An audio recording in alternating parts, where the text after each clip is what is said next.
Okay, so dear Dhamma practitioners, be comfortable yourself and relax your body. Keep your back straight, neck head straight in one line and your right palm on your left. So gently close your eyes and bring your attention to this bell sound. And while you're focusing to the sound, you can mentally relax your body, relax your mind, and relax your breathing with your thoughts. Do nothing extra. Just follow the sound, please.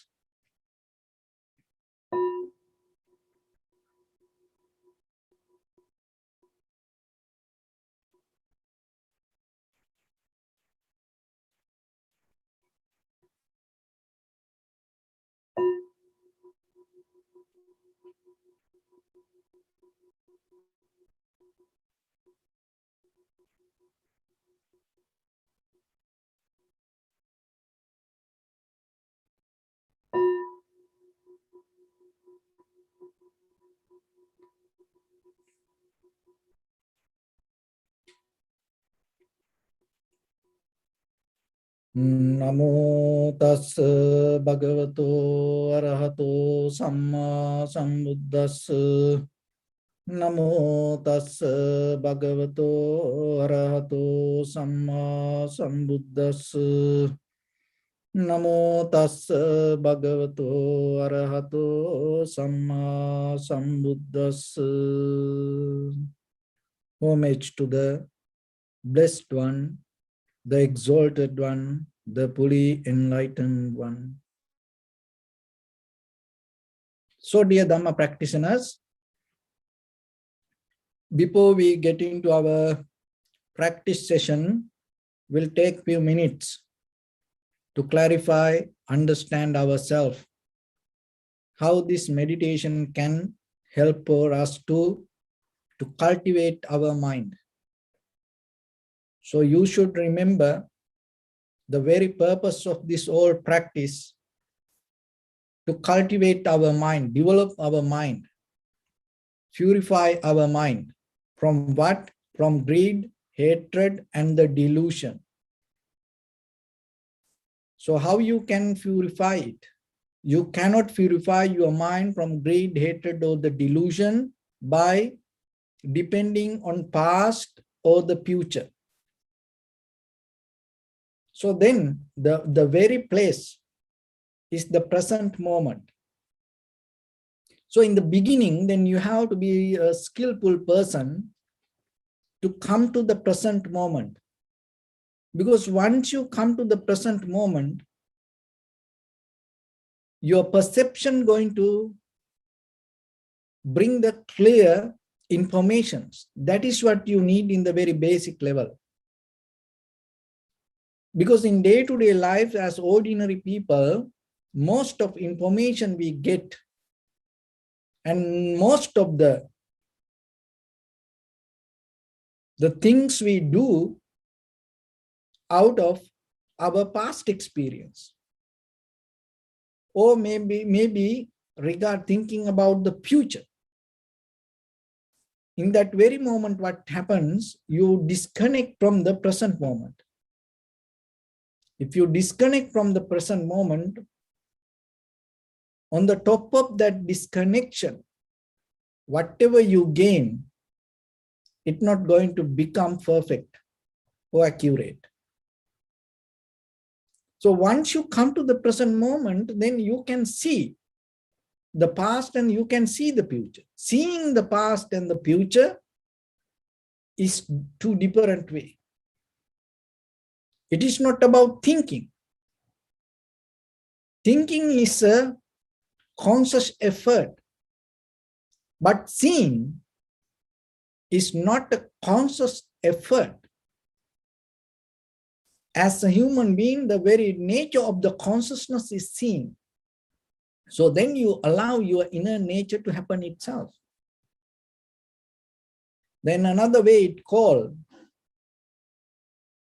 like a horse ability, the animal.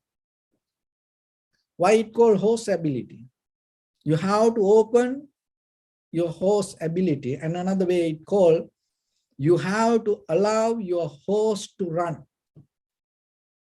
So this is the reason. that whoever have horses, they know this horse has a very beautiful skill, ability to tune to the senses, feelings.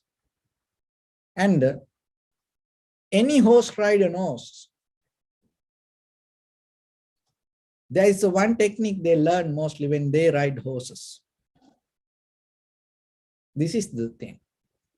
So when in case, not like nowadays, you have GPS or like that, in the old time, in case if you get lost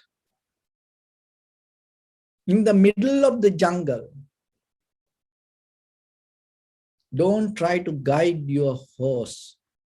Allow your horse to guide you. It will take you to very nearest village, or it will find the people. See?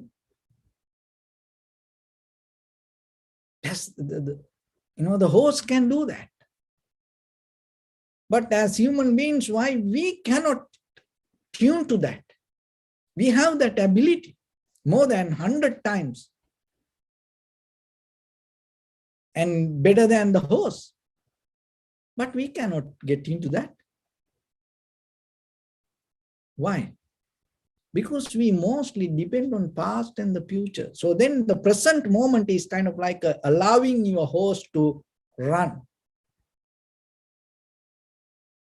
And you just surrender, allow your horse to run and take to the real experience.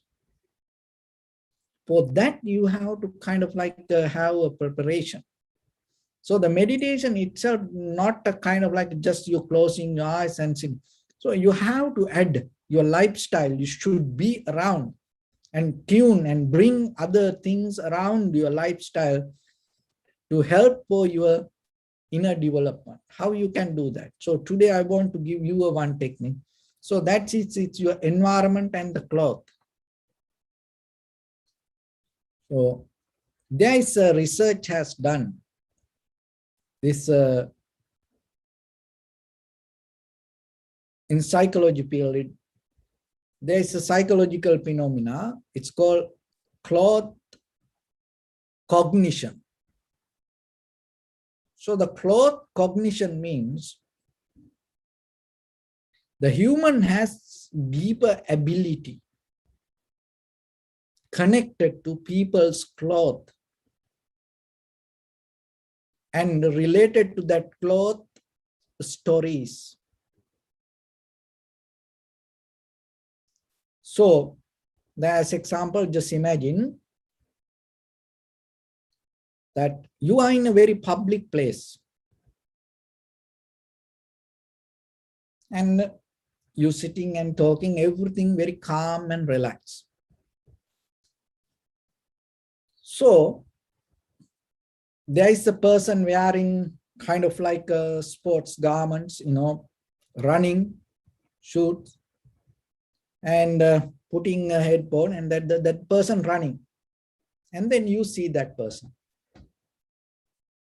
And then what the cognition happened to you, recognition that happened to you, is you're going to recognize, oh, he's exercising, running. So then reverse your experience. Take that person out from the scene and put the kind of like, the doctors like jacket or the whatever the cloth they're wearing, the white cloth.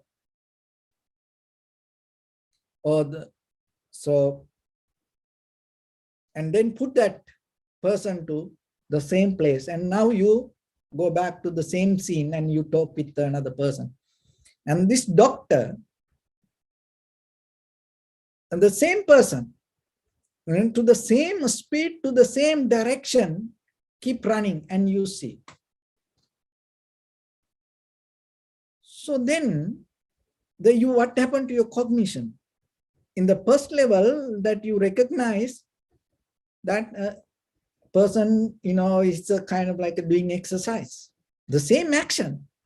But now you recognize it's something else. And then take the same person and then put military equipment, garment, military garment, uniform, and with the gun, the same speed if the military person run. Or how about the police man? If the policeman run at the same speed to the same direction, maybe the same person, but the uniform is different.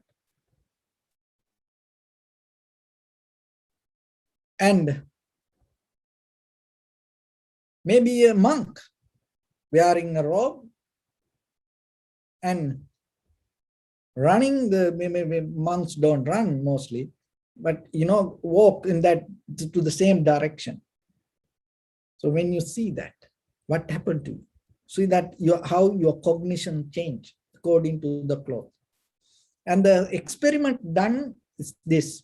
It done with the children, and they divide children to two parts.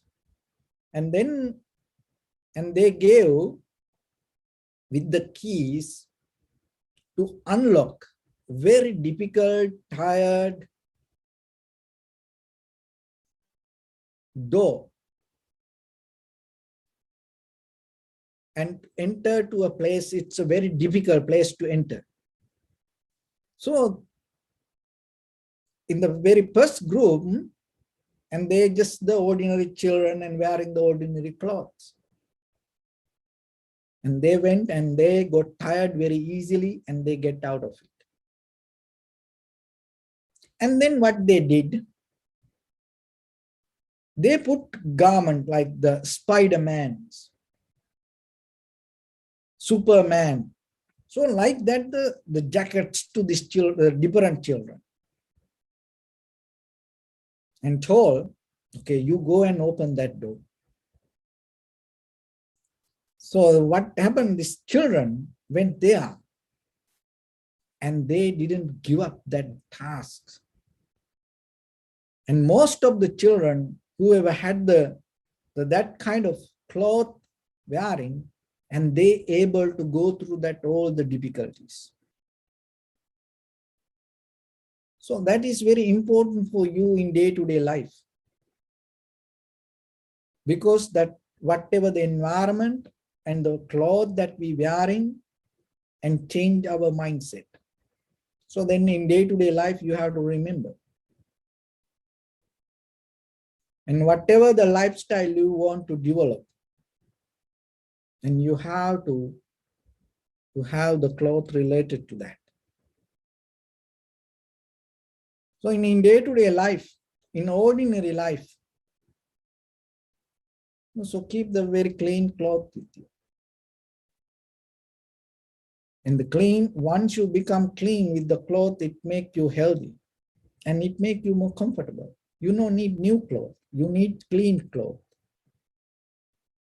And that change your cognition deeply. If you're wearing very dirty cloth, it affect for your cognition. Another thing is, and when you having the dinner, when you have the gathering with the family, and have the clean, comfortable cloth yourself. So like that, according to situation, be careful and be mindful that your cloth change, that deeply it change you.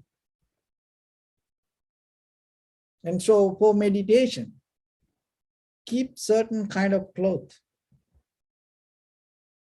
And when you practice meditation, when you sit for meditation, and every day start to wear that cloth. Don't sit it whatever that you're wearing, because in the very beginning, the practice level, for the foundation, it is very, very good for you. It will help you. And because once when you put the cloth on you, what happens? Naturally, your inner, the whole nerve system start to change. And that's why even with the robe also, we experience that. And when we put the robe on us, it is that even that our cognition change with it. and it uplifts us to a different level of understanding or tune to different level of recognition. That doesn't mean, oh, wearing a cloth can get in. No, it's a basic level of a help. It's kind of like a ladder. So then for meditation, in day-to-day life, remember to keep a certain kind of cloth. And even whatever your ordinary life, be careful in what you wear. It affects not only for the outside, it affects for your inner cognition. And that cognition, that preparation, give a kind of like the boost jump to your awareness. And they have done it in different ways. Like, you know, in another article I saw about the suicides. And when they put the jacket, it is not the first time they put it. They train it with the jacket and they make it more familiar to go with and becoming calm with the jacket. In case, you know, that for just an ordinary person, if they put just the suicide jacket in the very first level, you know, he cannot get in, he cannot focus. Mentally, he get broke up. So see that even the terrorists use these things. That's why if they know that, why we cannot apply it to our spiritual development? So then yourself, and as you know, the children from their childhood, sometimes when they want to become a doctor, teacher, farmer, you know, that then sometimes they wearing that kind of clothes and they play with it. So it helped them to deeply transform inside. And then remember that, then apply that to your spiritual life. Apply it to your inner development. So in life, that you can have, you're going to end up with three things. And in day-to-day life, in ordinary way, you may winning situations, you may lose in situations, or you may learn from situations. In very conventional life, as ordinary human beings, those are the things we're going to get. Winning, losing, learning. But deeply in the spiritual life, we're not tuned to that. We're not going to win. We not have any kind of losing. We're not going to learn. So then, when it comes to your sitting, you have to come to a point just to experience. Because in that experience level, you deeply, thoroughly open. And there is no comparison, no judgment, just only experience. That is not learning. To learn, you need the comparison. To learn, you need doubt. To learn, you need questions. To learn, you need the judgment. But to experience, you should not have that. So that's why sometimes even when we come to meditation, we use the same method to learn. But learning is in the outside world, it's okay. But meditation is not a place to learn. Meditation is a place for you to experience. Try to understand the difference. And don't apply learning method to your meditation.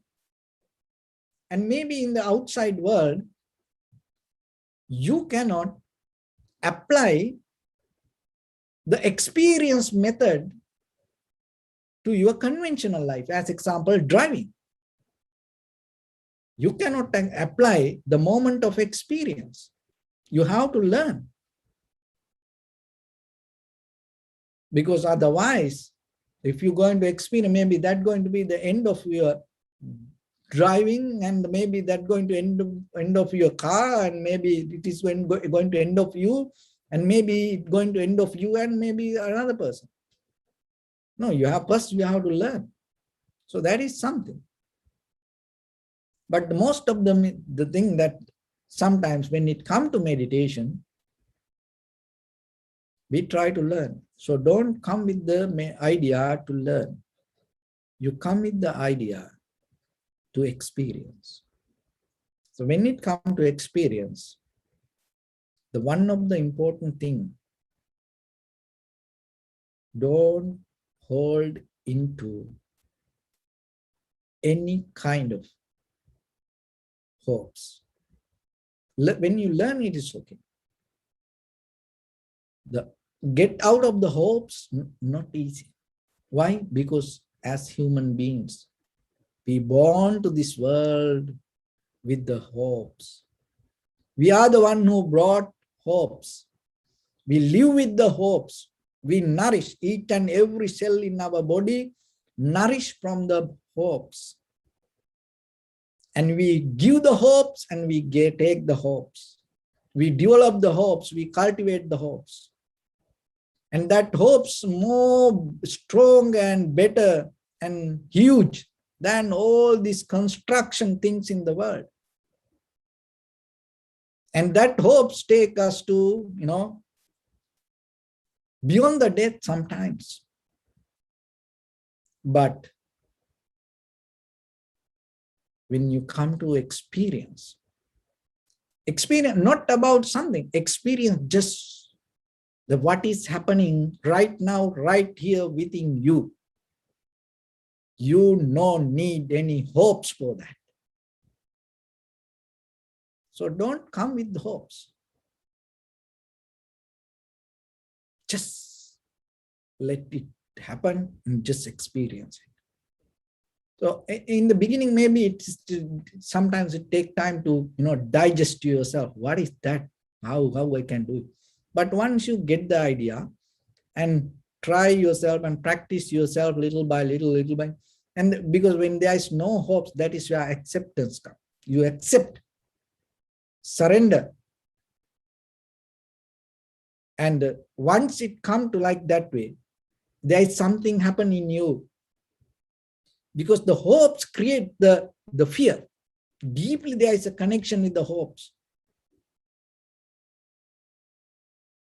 So once you get out of the hopes, there is no space for the fear. Just imagine when your mind or the heart or your being itself get out of the fear. How beautiful it is. How relaxed it is. How calm it is. Because there is no fear. To winning, to losing, to learn. There's no fear for something like that. You are not depending on something like that. And then that is where you become somebody. So your present moment, observing the sensation of inhalation, exhalation is the place you should work with. Why? Because inhalation, exhalation, deeply, the very root, the epicenter, the most important thing in your life. And it has a deeper connection.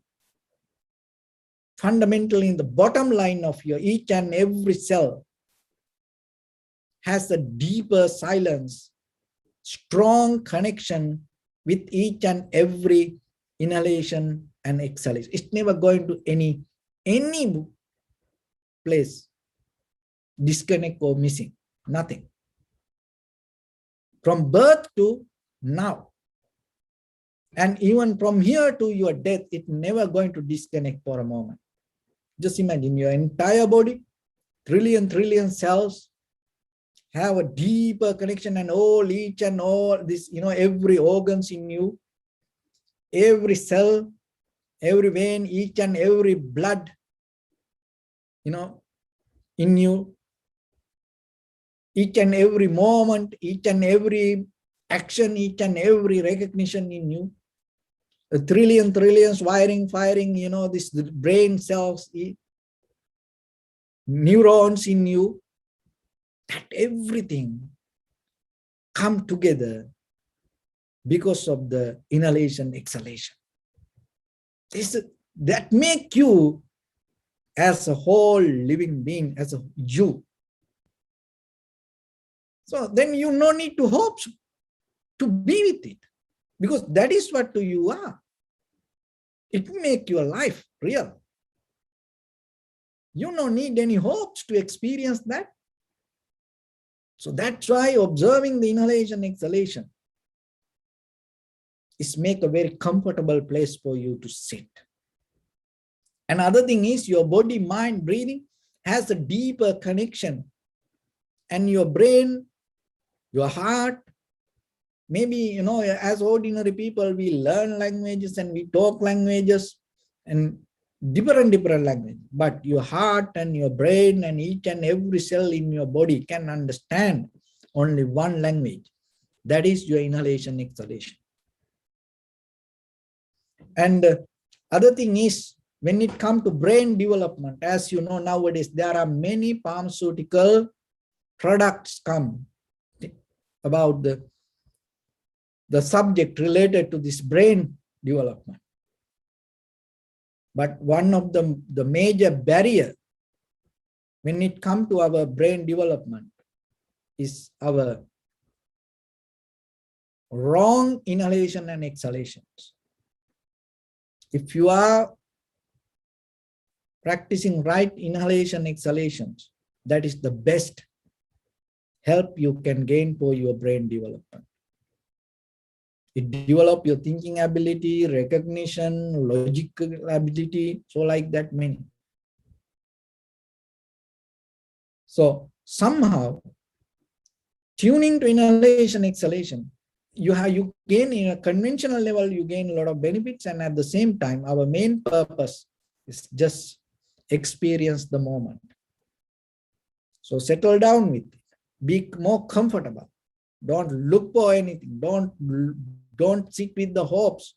Don't sit or learn. You just sit and experience, because the moment of inhalation, you don't need to learn. You cannot learn it. Even 100 books you can write about it, but you're not going to learn. Just it come only with the experience. So just allow it to happen. So when that experience happens, know that, and then it will become your recognition. So once you tune to the recognition with the experience, go moment by moment, and it will develop your clear comprehension.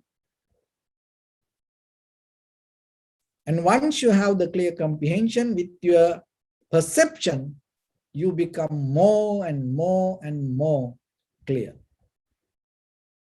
In that moment of clarity is we call the awareness.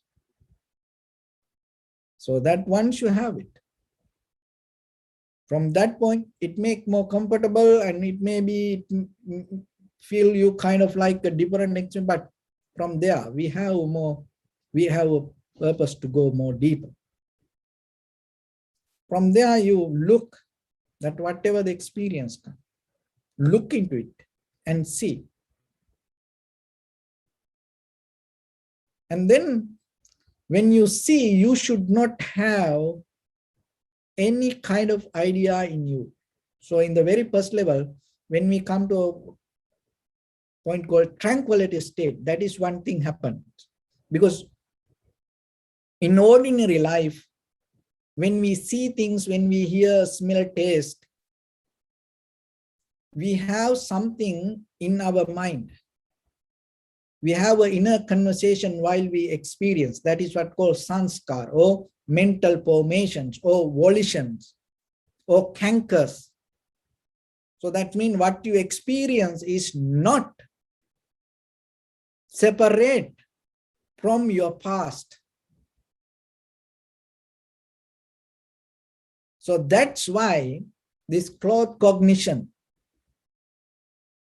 teaches us. So when you saw the doctor running, when you saw the soldier running, when you saw just the person run for exercise, same speed to the same direction, maybe the same person, but your cognition changed because in the past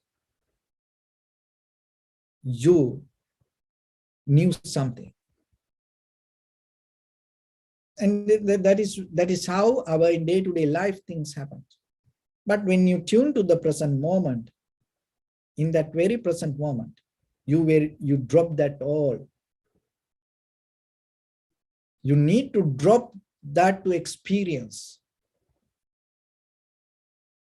So once you drop it, your mind start to recognize what is happening within your perception, and with what is happening within you. That's mean the experience or the perceiver. And that is the change happening within us. So once you see the change, that each and every moment, all the perception and the perceiver change moment by moment, moment by moment, moment by moment. And you're not going to get into to hold it. And that is where you get out of the collective nature. Because as ordinary people, head to toes, each and every cell, we have collective nature. We are kind of like a string, like a spider.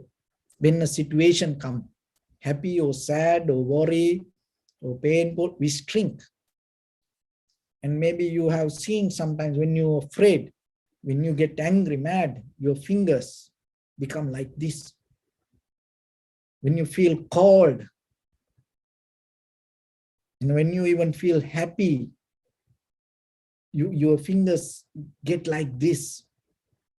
So your fingers are the very edge point of your whole nerve system.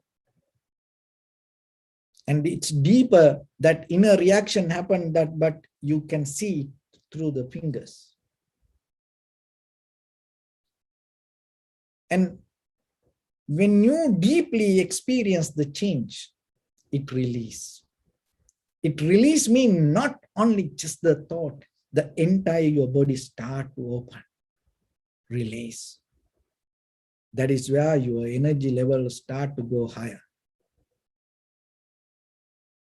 And each and every cell start to function to its highest level. And then what happened in the biochemical current? Just imagine, it's kind of like a trillions batteries, work separately, but now tuned to the same frequency, head to toes. How powerful it is. That is the energy you gain out of tranquility state. And it is not only the energy, it comes with the clarity. And that clarity will bring the recognition to the depth. And when you go to the depth and recognize this, everything change and things happen according to necessary course and conditions in that environment, in that very moment. Your transformation happens. Why? Because so far in this samsaric journey, eons by eons, eons by eons, we went through, we hold, and we develop our self-centered mental view, believing, thinking, I am the one who do, and things happen because of me. And as a result of that, we start to separate others and thinking things happen because of me, and that's why we claim, oh, things happen because of you. But once you get out of this collective nature, you get out of the self-centered mind, and then you recognize things happen according to necessary cause and conditions, even within me, even within others. Then you get out of that boundary also. And that is where you come to the point to be a universal experience. So with that, we get into practice a little bit. So your right palm on your left, neck head straight in one line, and be comfortable with your posture. So bring attention to your body and scan head to toes yourself and say Sopat Peva, or may I be well and happy 3 times.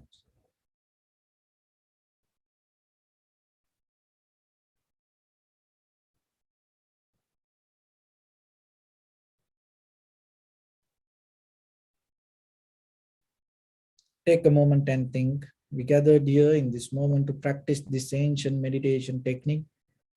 All the Buddhas, all the enlightened masters followed this path and achieved wisdom.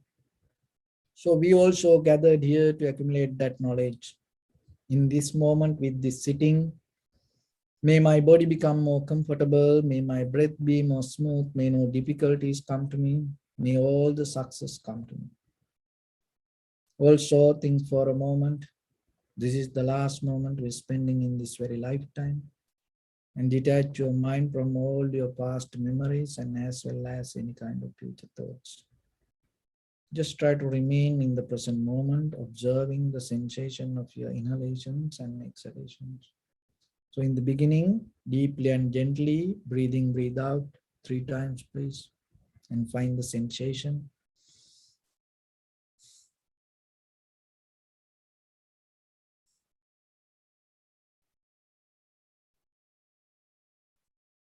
And allow your inhalations, exhalations happen itself, and recognize it. Do nothing extra.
Bring your attention to your body, please. Observe your posture.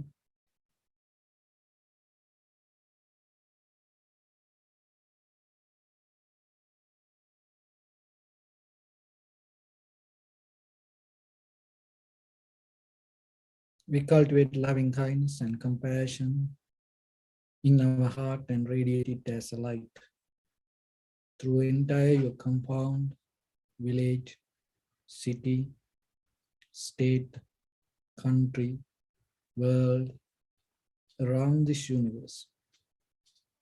Also as far as you can through galaxies, other planets, stars. Reminding yourself like this with clear intention, mentally repeat after me. May all living beings in this universe be well and happy.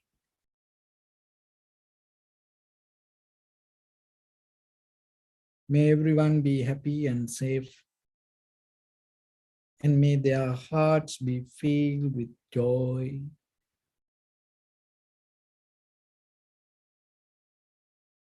May all living beings live in security and in peace.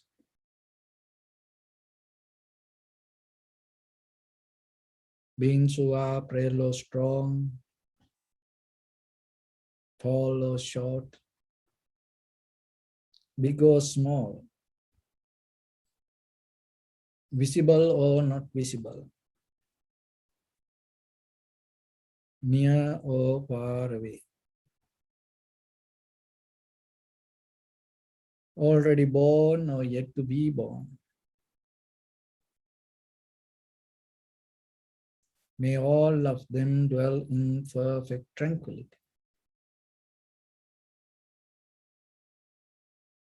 Let no one do harm to anyone. Let no one put the life of anyone in danger. Let no one out of anger or ill will wish anyone any harm.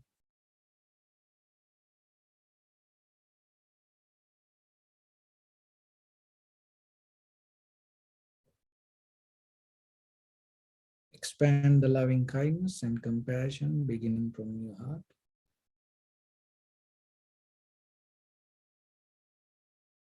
Forward. Visualize yourself and send it as a light.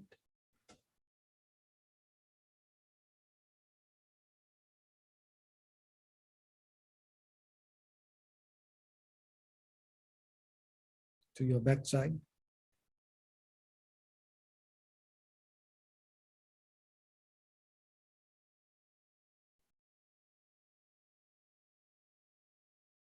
To your left side.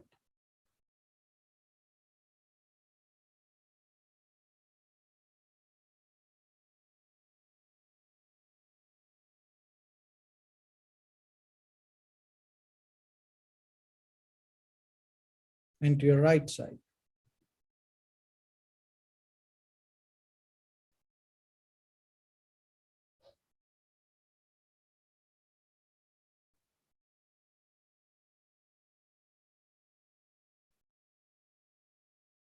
Downward.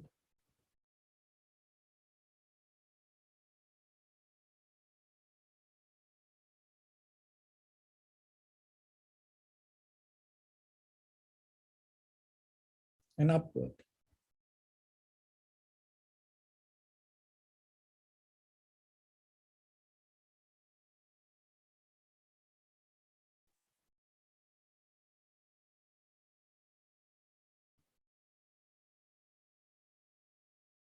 To all 6 directions at once.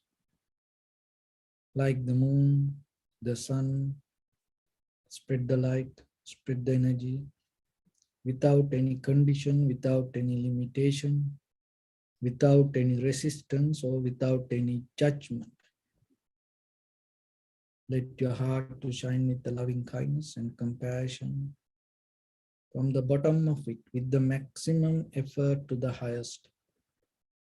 Wishing yourself May all living beings in this universe be well and happy.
Say sadhu, sadhu, sadhu.